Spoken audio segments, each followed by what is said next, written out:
hello, welcome back to our channel Smile with Jo. അപ്പോൾ എല്ലാവരും സുഖമായിട്ടിരിക്കുന്നു എന്ന് വിശ്വസിക്കുന്നു. ഞാനും ഇവിടെ സുഖമായിട്ടിരിക്കുന്നു. ഇന്ന് ചെറിയൊരു കുക്കിംഗ് വ്ലോഗാണ് നിങ്ങളായിട്ട് ഷെയർ ചെയ്യുന്നത്. പനീർ പെപ്പർ ഫ്രൈഡ് റെസിപ്പിയാണ് ഇന്നത്തെ വീഡിയോയിലൂടെ ഷെയർ ചെയ്യുന്നത്. അപ്പോൾ നിങ്ങൾക്ക് എല്ലാവർക്കും ഈ വീഡിയോ ഇഷ്ടമാവുമെന്ന് വിശ്വസിക്കുന്നു. വീഡിയോയ്ക്ക് പോകുന്നതിന് മുമ്പ് നമ്മുടെ ഈ ചാനൽ ഇതുവരെ സബ്സ്ക്രൈബ് ചെയ്തിട്ടില്ലെങ്കിൽ പ്ലീസ് ഒന്ന് സബ്സ്ക്രൈബ് ചെയ്തൊന്ന് സപ്പോർട്ട് ചെയ്യണം. മാത്രമല്ല അടുത്തിരിക്കുന്ന ബെൽ ബട്ടൺ കൂടി അമർത്തിയാലേ ഞാനിടുന്ന പുതിയ വീഡിയോസിൻ്റെ നോട്ടിഫിക്കേഷൻ നിങ്ങൾക്ക് ലഭിക്കുകയുള്ളൂ. അപ്പോൾ നമുക്ക് വീഡിയോ സ്റ്റാർട്ട് ചെയ്യാം. അപ്പോൾ ഇതിനായിട്ട് 3 വറ്റൽമുളക് പാനിലേക്ക് ഇട്ട് കൊടുത്തു. ഇനി കുരുമുളക് 1 ടീസ്പൂൺ ഇട്ട് കൊടുക്കുകയാണ്. അതിനുശേഷം ജീരകം 1 ടീസ്പൂൺ, പിന്നെ വലിയ ജീരകം ഇതേ അളവിൽ 1 ടീസ്പൂൺ ഇട്ട് കൊടുത്തു. ഇനി 3 ഗ്രാമ്പു, പട്ട ഈ ഒരു സൈസ് വരുന്ന രീതിയിൽ ഇട്ട് കൊടുക്കുന്നുണ്ട്. ഇനി ലാസ്റ്റായിട്ട് ആഡ് ചെയ്ത് കൊടുക്കുന്നത് മല്ലിയാണ്. ഇനി ഇതെല്ലാം ഒന്ന് ചൂടാക്കി എടുക്കണം. അപ്പോൾ ഒന്ന് ചൂടാക്കി കൊടുക്കാം. അങ്ങനെ ഇതെല്ലാം ചൂടായിട്ടുണ്ട്. ഇനി മിക്സി ജാറിലേക്ക് മാറ്റാം. ഇനി പാനിലേക്ക് എണ്ണ ഒഴിച്ചു കൊടുക്കാം. എന്നിട്ട് സവാള ഈ ഒരു വലുപ്പത്തിൽ കട്ട് ചെയ്ത ശേഷം ആഡ് ചെയ്ത് കൊടുക്കുകയാണ്.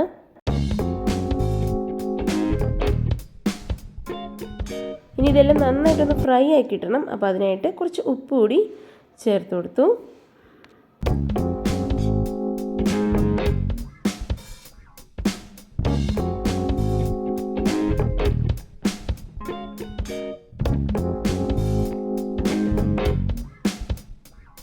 അങ്ങനെ സവാള ഒരു മീഡിയം ലെവലിൽ ഫ്രൈ ആക്കിയിട്ടിട്ടുണ്ട്.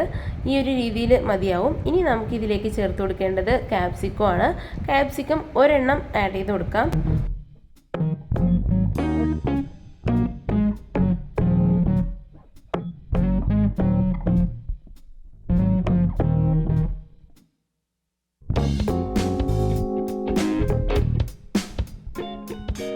അങ്ങനെ വഴണ്ടി വരുന്നതിന് മുമ്പായിട്ട് ഒരു 1/4 ടീസ്പൂൺ മഞ്ഞൾപ്പൊടി ആഡ് ചെയ്ത് കൊടുക്കാം.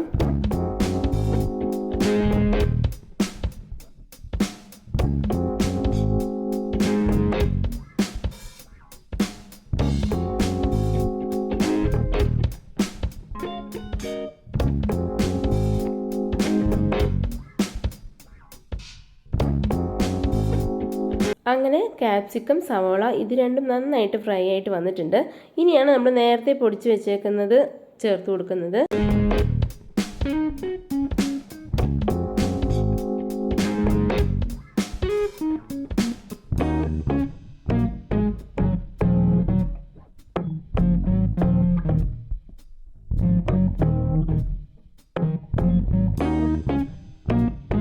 എന്നിട്ട് ഈ പൊടിയെല്ലാം ഒന്ന് ചൂടാവുന്ന ശേഷം ഇങ്ങനെ ക്യൂബായിട്ട് കട്ട് ചെയ്ത് വെച്ചേക്കുന്ന പനീർ ആഡ് ചെയ്ത് കൊടുക്കുകയാണ്.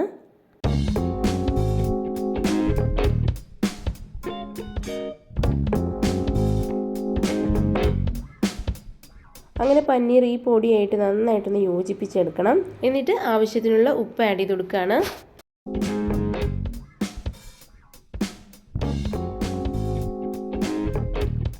ഇനി കുറച്ച് ചൂടുവെള്ളം ഒന്ന് ആഡ് ചെയ്ത് കൊടുക്കുന്നുണ്ട്. ചൂടുവെള്ളം ആഡ് ചെയ്ത് കൊടുക്കുന്ന സമയത്ത് ഒരുപാട് ആഡ് ചെയ്ത് കൊടുക്കരുത്.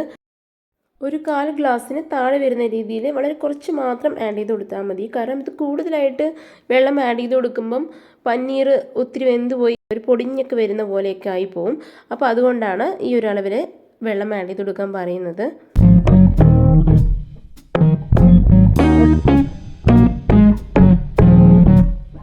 ഈ ഒരു പനീർ പെപ്പർ ഫ്രൈ ഉണ്ടാക്കുമ്പം പനീർ നല്ല സോഫ്റ്റ് ആയിരിക്കും കഴിക്കുമ്പം. കാരണം നമ്മളിവിടെ ഫ്രൈ ചെയ്തെടുക്കുന്നില്ല, അതുകൊണ്ടാണ്. അപ്പോൾ എല്ലാവരും ഇത് ട്രൈ ചെയ്ത് നോക്കണം.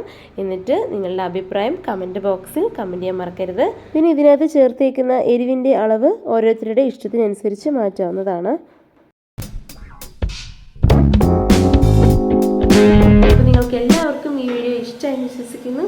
ഇഷ്ടമായെങ്കിൽ ലൈക്ക് ചെയ്യുക, ഷെയർ ചെയ്യുക, പിന്നെ സബ്സ്ക്രൈബ് ചെയ്യാനും മറക്കരുത്.